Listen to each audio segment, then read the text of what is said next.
Esta es la primera vez que voy a hablar de esto en público. Esta es la primera vez que voy a exponer una herida que normalicé durante mucho tiempo y sé que no soy la única. Mis padres se separaron cuando yo era aún muy pequeña. No tengo memoria de eso. Sé que habían muchas dificultades económicas y muchos también inconvenientes entre ellos.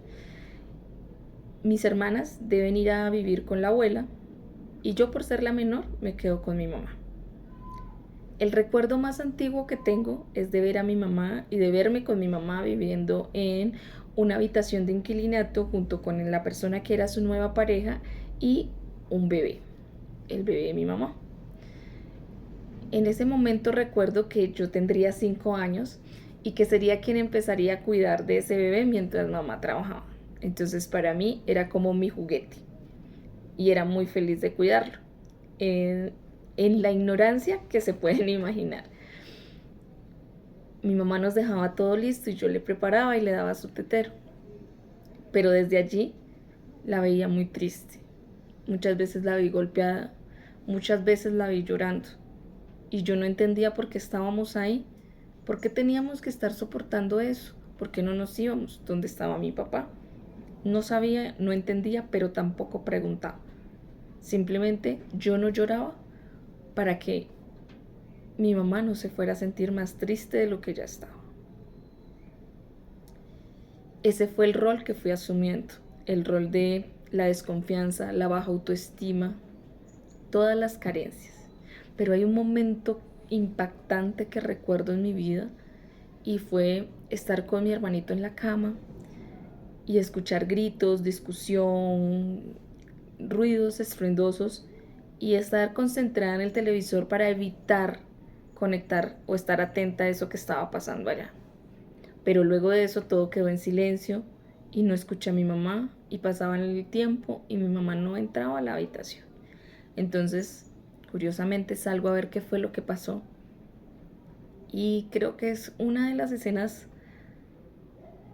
más escalofriantes que he visto en mi vida, encontrar a mi mamá tirada en el piso del baño con mucha sangre a su alrededor. Mi instinto de supervivencia me llevó a salir corriendo de la casa y llegar 2 o 3 cuadras más lejos a buscar a una señora que yo conocía, que sabía que ayudaría a mi mamá. ¿Cómo lo hice? No sé cómo lo hice. Tendría 5 años de edad. Y llegaron, recogieron a mi mamá, pero en mi cabeza, aquí, solamente estaba que mi mamá se había muerto. En ese momento tengo lagunas. Hay cosas que no recuerdo. Luego me recuerdo en la casa de mi tío junto a mi hermanito, llorando mucho, muy triste, pero yo era invisible. Nadie, absolutamente nadie me decía qué pasaba. Entraban adultos, salían adultos, iban y venían y todos hablaban, pero yo no estaba segura de lo que estaba pasando. Y yo creía que mi mamá había muerto. Era la sensación más dolorosa, más triste que un niño puede sentir a esa edad. Entonces, mi mente se activó en alerta. Me intoxiqué de cortisol, pero yo no lo sabía. Siempre estaba con una alerta de peligro, de una amenaza, de que algo iba a pasar. Hasta que un día alguien me dice que no, que sencillamente ella está hospitalizada y que pronto va a salir. Y hasta ahí voy a dejar la historia. Todo esto para contarles que cómo lo vive un niño. Cómo vive el niño esos momentos donde empieza a sumirse en esa soledad y en ese vacío.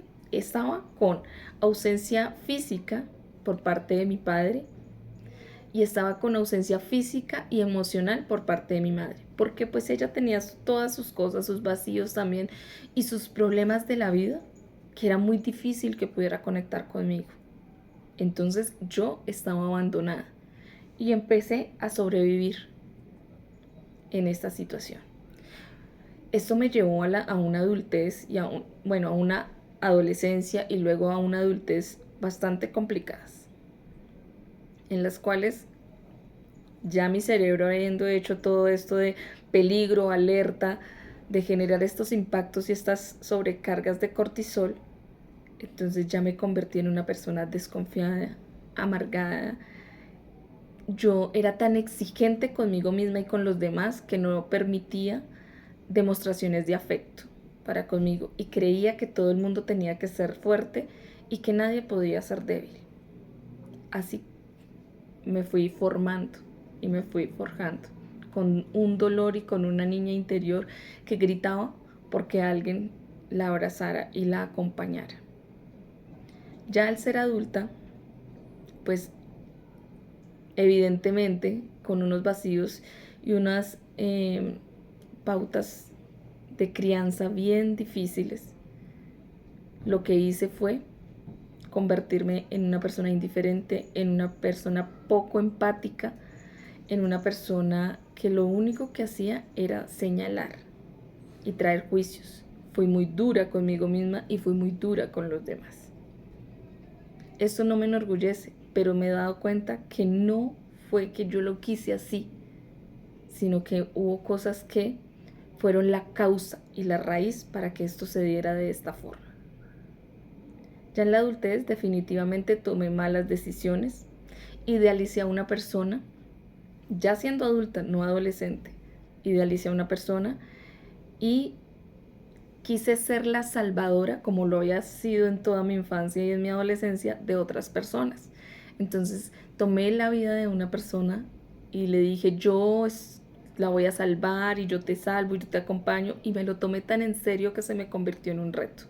Pues debido a esto repetí el patrón, volví y fui yo madre soltera.